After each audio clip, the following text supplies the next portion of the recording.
નમસ્કાર, હર હર મહાદેવ. હું નિકુંજ. અમારી નવી યુટ્યુબ ચેનલ શિવ જ્ઞાન શિવ ઉપાસક ચેનલમાં આપ સર્વે ભક્તોનું હાર્દિક સ્વાગત કરું છું. આજે આપણે શિવ જ્ઞાન શિવ ઉપાસક ચેનલ મારફતે તારીખ 3 સપ્ટેમ્બર 2025 એટલે કે બુધવારના દિવસે પદ્મા પરિવર્તિત એકાદશીના વ્રતની શરૂઆત થાય છે તેના વિશે ચર્ચા કરવાના છે.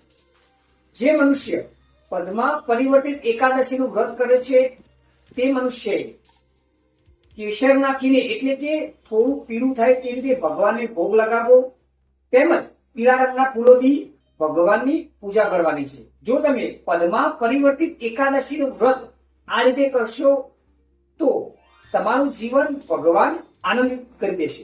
જે મનુષ્ય પદ્મા પરિવર્તિત એકાદશીનું વ્રત કરે છે તે મનુષ્યના ઘરમાં કોઈ દિવસ લડાઈ ઝઘડા કંકાસ થતા નથી તેમજ ઘરમાં સભ્યો એકબીજા સભ્યોથી નારાજ નહીં થાય.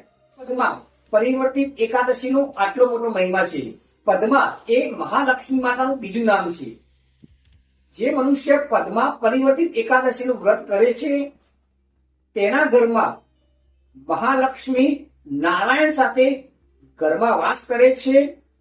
તે મનુષ્યના ઘરમાં મહાલક્ષ્મી નારાયણ સાથે આવીને ઘરમાં બેસી જાય છે. એટલે મિત્રો પદ્મા પરિવર્તિત એકાદશીનું આટલો મોટો મહિમા છે. જો મિત્રો આપ સૌની શિવ જ્ઞાન શિવ ઉપાસક ચેનલ મારફતે જો તમને કંઈક નવું જાણવા મળ્યું હોય તો ફટાફટ શિવ જ્ઞાન શિવ ઉપાસક ચેનલ વધુમાં વધુ સબસ્ક્રાઇબ કરો, શેર કરો, લાઈક કરો, ફોલો કરો, જેથી ભગવાન શિવનું જ્ઞાન જેથી ભગવાન શિવની વાત અમે દરેક ભક્ત સુધી પહોંચાડી શકીએ.